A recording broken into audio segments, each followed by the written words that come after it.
Da sehe ich weiter mit einem frischen Programm. Vandaag ist Alfred Klose hier zu Gast. Dankeschön, Alfred, dass du die Zeit genommen hast, einmal bei dir zu kommen.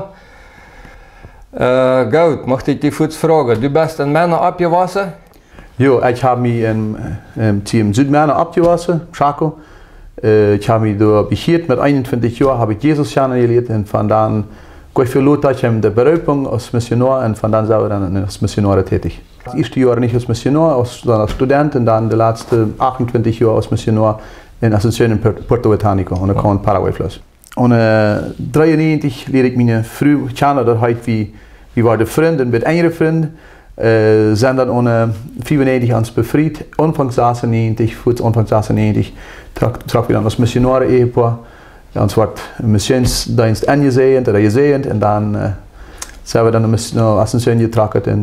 Und ja, die Latein-Paraguayer? Und ja, Latein-Paraguayer in einem armen Viertel, zu der Zeit wieder noch viel Dollar, viel wieder armen Viertel, wir sind ja Menschen von Puerto Botánico. Und er kommt vom Tiergarten in Asunción und er kommt noch in da sind wir dann, da wohnen wir von schon nach, sind wir 98 in das Barrio eingetragen und da arbeiten wir in Levi. Das haben sich 10 Jahre alle gerührt geworden. Ja. Wie viele Kinder haben Sie? Wir haben 3 Kinder, sind alle, als wir alle geboren, als wir da waren, als wir als Missionare tätig waren, und sind dann dort abgewassen. Okay. Ich weiß von anderen her, dass Sie da ein sehr krasses Erlebnis als Familie erlebt haben. En mocht krijgt een beetje Dalla Doreva kommen en te reden. Kannst du davon ein bisschen vertellen? Ja, also ich al seht, wir sind Missionare in Puerto Botánico. Wir haben uns im armen Viertel gebüht. Puerto Botánico, da ist das normal, dort meist normal, dort es Überfälle gibt, dort es auch Markt gibt und so eine Sache. Und, wir haben mit einer Missionsarbeit angefangen, eine Gemeindegründung, Kindertagesstätte zu der Zeit und so noch ein andere Projekte. Und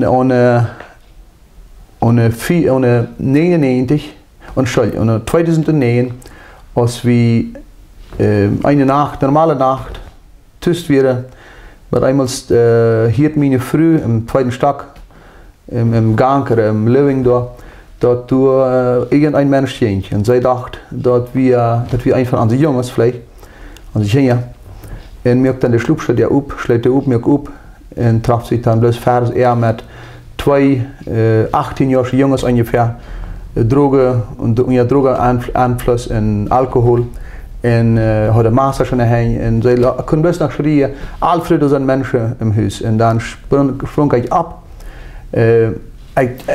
Wir sind beim Schlupf, wir gehen gescheit wach, wacker und will dann nach Zigarette der und der ran und der Taumelke. Ich konnte das alle Typ nicht gescheit mitkriegen, ich sagte, dass da eins was derkheim in Arm und ich dachte, ich schiel mich dann, aber ich hatte keine Kraft, das Tau zu merken. Und im Bruchteil von Sekunden, dann lag ich auch im Bad, hat sie mir im Bad angeschubst. War da ein Schlupfstuhl? Ein Schlupfstuhl, ja, der kam nicht gut. Und als ich dann wirklich wacker war, wie aus der Mann, der Bengel, 18 Jahre jung, mit Masse ab mir wie in mich Deutsch sprechen wollen. Und dann versuchte ich mich noch mit dem Bein zu wehren. Und dann spricht er mir jedes Mal noch in ein Bein. Aber der hat mir all ein Masse steht in einer Siegberast. Nachher noch taktisch in Form von denen. Wir haben 1 bis 2 mm auf dem Hort hier Masse steht. Der andere wie in der Lunge gewohnt und der andere Buh im Regen. Und dann, als ich im Bad lag und mir noch versucht wäre, dann kriege ich nach Feier Masse steht in den Bein. Und dann wie wir, dass wir sehr bosig, dass wir aus einer Sekunde hinter aller ganze Versicht, als wir dann einmal richtig reagieren können, dann schrie meine Frau und ich, sie ist im Chor, wir nehmen auch ans Masse. Dus we hadden een ander maas. Op Spanisch? No. Op den gesproken? Op den gesproken zit we. En el nombre de Jesús, deje nog een pas. Im Namen Jesu lot ans Tag. Dat is niet een recept dat het immer so funktioniert, als dat nu weer. Aber das Jung, der stund von mir, stund ab, ging von mir weg, stellt sich an der Wand nun, legt die Arme so rauf und checkt mich so angefroren mit Kreuz an. Und ich konnte dann abstunden. Und dann warte ich mal an, was mir erwartet wird. Das bleibt schön, um ganzen Charpa. meine Frau sieht und der andere stand bei meine Frau mit dem Maße. Der hat der aber der hat es nicht getan. Und dann spricht meine Frau dann, wo dann die dort, wie sind deiner Gott, das was löst mit ihnen, wo dann die dort, und dann hat einmal dann das selche Jung, was mich Deutsch sprechen will, nahm der in Ham vom Kleiderständer, brachte mir hier bei den Dreck nicht unter Wind und sieht, das bleibt das Schäl, und sagte mir, Pastor, vor Schwinden Krankenhaus, du merkst, du nicht stirbst. Trotz will ich mich nach Deutsch merken. Gott brachte Licht in die diesen Momenten, was wir ganz sich geändert hat. Dann hat er mich untertragen, hat mit Hand untertragen, ich war sehr schwach. Meine Wirtsachen ging an der Sturit und ging dann in unsere Tochter ihre Stunde. Ich ging hier ran, ich konnte auf den Kuhn. Wäre der dann al wakker, der Tjenja? Die haben das scheinbar alle mitgekriegt, ja. Nicht alles teuer sein, da hat sie nicht, aber mitgekriegt. Wie groß wäre der, wenn alle? 11, 9 und 7. Tjenja? Ja, Tjenja, ja. Und dann ging dann an der Tochter ihre Stunde, ich ging hier ran und schrie, doch nicht nennen, das ist meine Tochter. Und dann hat wieder der auf und der mir Licht an. Und dann schrie ich an der Tochter, der so sehr als der kann, mit dem Fall im Hals, einfach brallte bis an. Und dann sagt das Jung dann, zum Glück wieder mehr Idee, der läuft Tjenja. Also sagt er ruhig, sieh mal ruhig, schaut bei der Licht aus und ging ruhig. Aber das Trauma wird durch von ihr. Dann nehmen sie noch was mehr, wird Sachen, und so eine Sache, und sprungen vom zweiten Stock rauf und wieder war ich. Und ich ging dann nach Bad Unje, konnte nach Bad Unje gehen, kam mit ans Auto, und verlor durch das Bewusstsein im Auto, wie zu viel blöd war ich, dass ich dann nicht mehr wieder konnte. Meine Frau fährt mich im Krankenhaus. Und das sind ja Leute da? No, hier wäre es, als wir noch auf im Krankenhaus wären, so ungefähr ein halbe Woche, dann wirklich ich ab, komme ich zu mir hier in der ersten Zeit, meine Kinder beten, und selbstverständlich auch hier, ja. Und dann, ich dachte, ich würde sterben. Das wollte ich nicht sagen, was ich dann deute. Das glaube ich, das ist leichter, wenn du lebst, dass du sterben wirst. Also ich sehe Gott, ich verzeihe diese Jungs und ich bete, dass du dir auch verzeihen machst. Und dann wie war ich bin im Krankenhaus wirklich dann ab, da war mir dann in Intensivstationen und war dann behandelt, zum Glück wie immer bloß die Lunge durchgespeckt, aber das Maß wie so klein, feine Beine, bei einer Bütte, das Blutschädel in der Bütte, also wir auch nicht blöd angekommen, war viel Studium gemerkt, nächsten Tag am halben Tag, also am Mittag, dann sehen sie mir das. So habe ich gedacht, mein Hort wird auch angespeit werden, aber dass wir, sie läuft 2 mm auf vom Hort. Also ich habe mich tatsächlich Gott hat einen Wunder getan, der hat mich geraten. Und naja, dann ein paar Jahre, über dem kommt die Polizei beim Krankenhaus, die Fiskalia kommt da, nehmen den Fall ab. Und dann ein paar Jahre später konnte ich dann vom Krankenhaus, habe mir das alle teuer nicht. Wo bleibt dann deine Familie, die Tag, wo du im Krankenhaus warst? Die Kinder waren dabei, einfach an der Schwerwasch, wo ich wohnt, in Angedungen. Und meine Frau war dann selbstverständlich viel bei mir da. Und als wir dann in Haus kamen, dann fängt die rechte Genesung an. Mein Körper, das eigentlich positiv, wie ich war heil, ein paar Wege. Die Lunge musste sich dann ein paar Monate abbühen, aber sonst wird das alles okay. Bloß meine Seite, mein innerliche, das wir sehr verletzt. Wie Männer haben ja mit so einem Stahl dort, wie würde unsere Familie doch mit nur der Abhaus ich kenne, ja. Meine Frau sagt eine running Freund, ich habe, und so meint das sehr gut. Ich habe gelehrt, mein Mann kann mich auch euch beschützen. Oh Gott, so meint das sehr gut, bis mir das dann innerlich gekürbt dann. Und ich hatte mich gekämpft, ich wusste, was ich tun soll. Ich soll verzeihen, wie doch ein Prediger soll doch verzeihen, ich kann nicht. Aber das war so einfach. Ich habe den Entschluss geführt, zu verzeihen. Aber das muss nach der ja, und du musst auch nach der Gefeile auch nach geheilt worden, das Ganze. Und wenn ich dann vielleicht Gast ging, oder der Nubasch kommen mit mir reden und sagen, Pastor, wie haben Sie hier, du hast den verzeiht. Das stimmt doch nicht. Und ich muss sagen, jo, ich habe den verzeiht. Und dann habe ich immer weiter gesagt, ich verzeihe, und das ging über Wege, vielleicht sogar Monate, wo ich immer weiter sehe, in Jesus hinein, ich verzeihe. Wenn die Gedanken wieder frisch kommen, dann sehe ich das weiter, ich verzeihe. Nur einen Monat oder 2 Monate, vielleicht mehr als 2 Monate, kam der erste Junge, nicht dem, was mir gespeckt hat, der andere, nach uns Tüß. Fertig war mir ein Televisionsprogramm eingeladen, um mein Zeugnis dort zu vertalen. Oh, okay. Und durch in dem Zeugnis sehe ich dann öffentlich echt verzeihend. Einer von den Jungs, der hat mich dem Tag, wo ich noch vor dem Tag, also dem Tag, wo ich mein Zeugnis vertalen wurde, live im Television, ja. rückte mich an, er schreibt mich, ja, und dann rief ich ihm an, halt lang mit am Gerät. Er sagt zu mir, ich kann nicht mehr schlupen, Pastor, ich brauche Hilfe. Meine Kinder und meine Frau, die beten immer dafür, lot dem nicht schlupen, lot der nicht schlupen. Also, das was dann passiert. Und dann sehe ich dem Jungen, dann sagt ihnen einen anderen Kumpel, der soll zu uns auch das Programm checken. Und in dem Programm sehe ich ihn dann, ich verzeihen, ich habe ihn verzeiht. Und dann kommt noch eine Woche, ein paar Jahre kommt dann die erste nach mir in den Office und ich fällt umarmen, wieder Geld und verteilt am Ritter von Jesus und bet für ihn. Und der war jetzt dann der Polizei, einen Monat später kommt dann der, was mir gespeckt hat. Und ich tue das selbst mit ihm. Er sieht mich eben ins Jahr, wie er bei mir war zum Eten, hat mit dem Eten eingeladen und sagt zu mir, Pastor, dann als ich noch die kam, ich true die nicht, ich habe wir bewaffnet. Und ich nehme die in Potsdam, und ich die entwaffnet, ja, sagt er, ich fällt im Arm, wir haben Geld, ein Retam von Jesus, ein Weg für ihn, und er war jetzt dann der Fiskalia, in dem haben wir dann im Gericht belehrt, dass der Schuld entlohnt soll. Er kriegt dann trotzdem 3 Jahre Gefängnisstrafe, wenn er blöd für gute hat, das geht nicht anders. Ich schaue es im 5, ich habe da drauf genommen noch 3.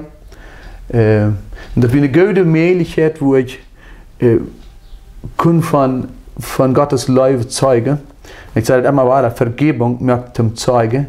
Bei dem hat Gott meine Fehler geheilt. Ich kann all vom ganzen Herzen sagen, ich liebe ihn, ich mag ihn, ich will für ihn kämpfen.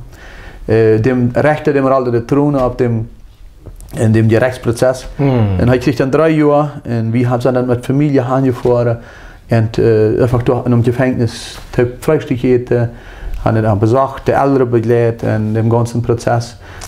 Also bloß der eine kriegt 3 Jahre? Bloß der eine, bloß der bleibt für gut. Der andere, der hat die Lehne in einem Rehabilitationszentrum, dass er da sein kann, aber er hält das nicht ut und dann kann man doch nach einem Jahr im Gefängnis nennen. Wir haben mit dem auch Kontakt, aber mein Kontakt habe ich mit diesem, was mir dann gespeckt hat, wenn der auch in unserem Vario wohnen geblieben ist. Ja. Und das wird was Gott tun kann, wenn wir uns von Brücke lassen, wenn wir verzeihen, wenn wir loslassen. Und in diesem ganzen Zeit, eines Tages kommt an die Tochter und sagt, Papa, Mama, ich habe ja immer Gott gedacht, wie soll Gott das tun? Was soll wir so ein kleines Kind sagen, wie hat ihr selbst auch keine Antwort? Und wie früher Gott zu fragen, was kann ich tun? Damit weniger Menschen in diese Gewaltzyklus nennen kommt und immer weiter, was sie immer weiter holt. Dass weniger Menschen in Drogen kommen, weniger Menschen alkoholsüchtig waren. Was kann ich tun? Und dann entstand da, weil ohne 14 selbst im Jahr 2009 fangen wir an mit einer Schulbühne. Wir hatten eine Schulgebüt. Und von der ersten Tag haben wir in der Schule, das dank diesem ganzen Fall, dass wir verzeihen können wir gerade ans Brücke, dass wir eine Schule gegründet können. Eine christliche Schule, wo Lehrer, die Christen sind, die Jesus kennen. Jeder dachte, sie können vom Evangelium reden kennen. Und Leben, wie sie kennen. Von der ersten Tag sind das Junge, was mir gespeckt hat, dem sie nicht kennen, die gehen bei uns zur Schule. Dem sie nicht sagen, die gehen bei uns zur Schule. Und wir haben 390 Schüler in der Schule, die für jeden Tag von Jesus, von Gott seine Leben vertellen. Und das ist das geworden, durch das wir verzeiht haben. Als wir dann am 1 Jahr und 8 Monaten im Gefängnis gesessen haben, wir haben begonnen benehmen am 6. Januar, wo der Präsident im Indult oder Vergebung sprechen kann. Da kamen wir raus und wir fuhren dann hin in Hulda mit seiner Familie und heute Mittag, heute Tag umgegessen, vierte der ganze Fast.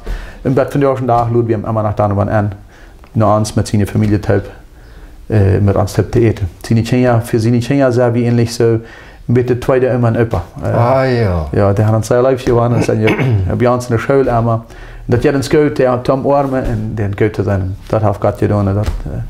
Vergebung macht uns zum Zeuge Jesu. in Vergebung bereicht dich jede. Wenn wir nicht verzeiht haben, wird wir bei von der ersten Tag noch gefesselt sein.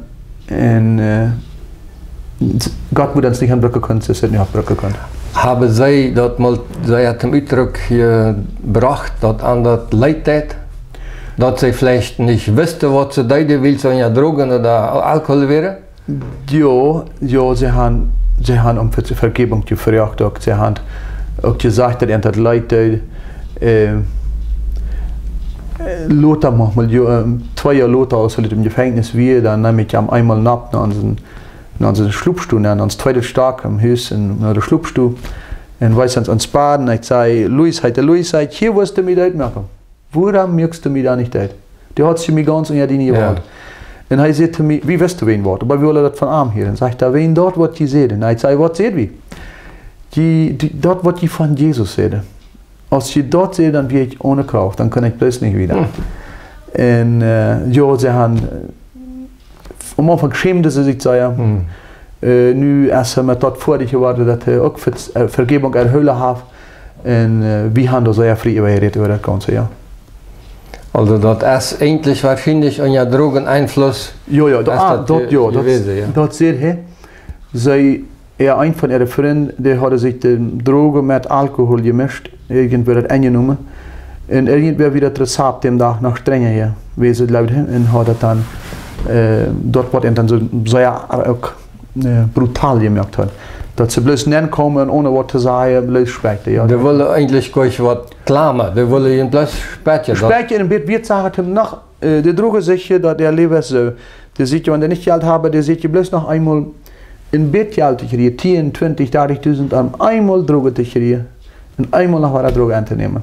Wir haben ein Nubasch-Jung, der nimmt, der stellt in Massa, in Ventilator oder was immer ist, in Television von Tüß, bloß einmal Droge zu kriegen. Ja, wir sind auf, verkaufen dort für einen billigen Preis. Und das ist ein Jungs wieder Kreuzerl. Der sagt, bloß nur Geld, um noch einmal Drogen und Alkohol zu brauchen. So, du kannst von Tag ganz frei darüber reden. Wo ist es mit deinen Früh in Kenia? Kommt das nicht weiter frisch hoch? Gott muss den auch in den Prozess, in jeder einen verschiedenen Prozess.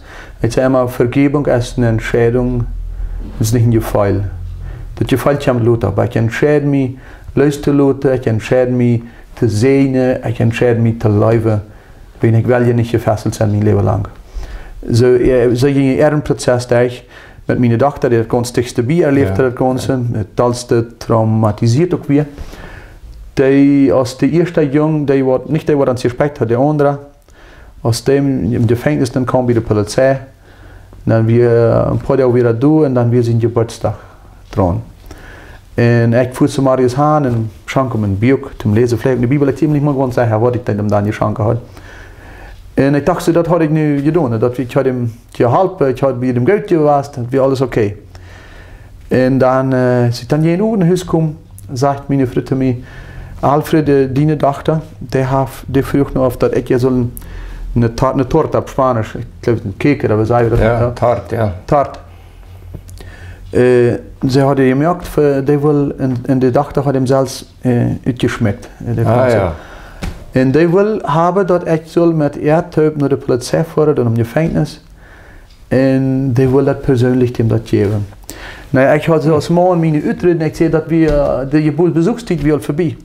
Da wollen wir dann mal gehen. Nee, sagt er, wenn die kleine Tochter das so absetzt, dass das soll passieren, dann will Gott irgendwas tun. Okay, ich nehme den Auto und fuhr nach der Kommissarie, im Calabozo, was sie da hat, im Gefängnis.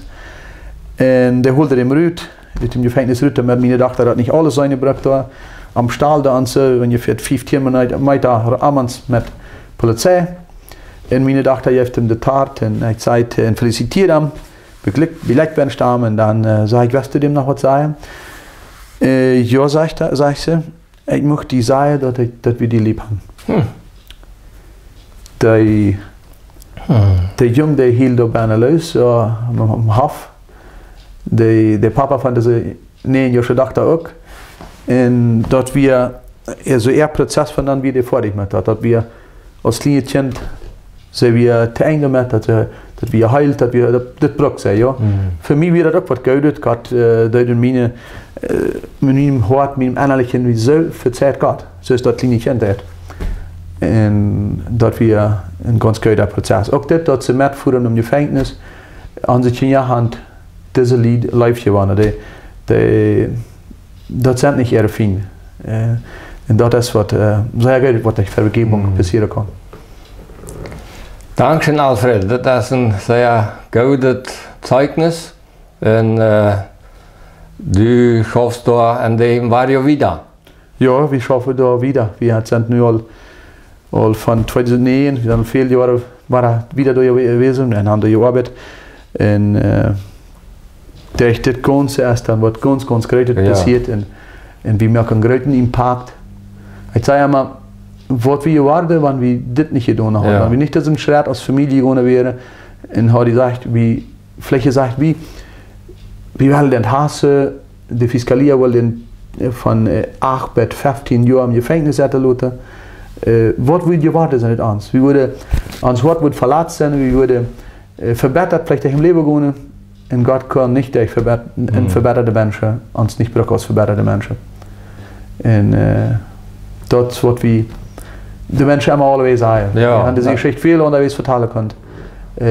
Sag mal, Gott hat uns nicht gemerkt, dass wir eine fremde Last ab uns trauen. Nicht verzeihen, es ist eine fremde Last. Die kommt nicht von Gott. Die Last, weil der Feind uns ableihen. Und das ist eine schwere Last. Und wir können uns ja dort nicht leben. Das ist die bricht wie taub. Ich möchte mal eine kurze Geschichte von irgendwo hier habe vertellen, als Beispiel. Ja, wirklich. Ich habe mal eine Geschichte, ich weiß nicht, ob der stammt oder nicht stammt, aber von einem afrikanischen Stamm, ein Indianerstamm. Der hatte ihre Regel, er gesagt, wenn einer dem anderen Deut merkt, dann war dem nicht bloß auch Deut gemerkt, dem war nicht im Gefängnis gestappt. Man hat einfach dem Deutschen, bungt dem ab dem Lebenden, dem Mörder, seine Rede fast und leitet dem Taub mit dem Deutschen verfühlen. So starb der dann langsam auf. Wenn wir nicht verzeihen, wenn wir und an seinen Hass fasthüllen, das gibt viele Menschen, die hüllen dem fast, die klammern sich fast um Hass, dann sind die gebunden. Die waren niemals frei, waren bettlichen, sage ich, ich verzeihe. Verzeihen ist nicht ein Gefeil, das ist eine Entscheidung. Ich verzeihe und ich sehe die Menschen, die mir so schlecht getan haben. Gott wird sich mit den anderen Leuten. Die brauchen mich nicht an Verzeihung fragen, ja, ich verzeihe. Ich lasse einfach los, verzeihe es, loslassen, es sehen und dort merkt uns frei. Vergebung merkt frei, Vergebung merkt breit jedem und Vergebung merkt uns zum Zeichen Jesu. Dankeschön, Alfred. Du hast zuletzt noch gute Wort an unsere Töchter gesagt. Und ich hoffe, dass ihr dort auch das Zeugnis auch zum Sehen macht sein. Vielen Dank schön. Auf Gott gewonnen. Ich habe jeden Dialekt mit, jeden Dialekt der Geschichte, was Gott mit mir getan hat, jeden Dialekt mit. Ich habe in viele Städte vertalen, wie Gott zu uns ist.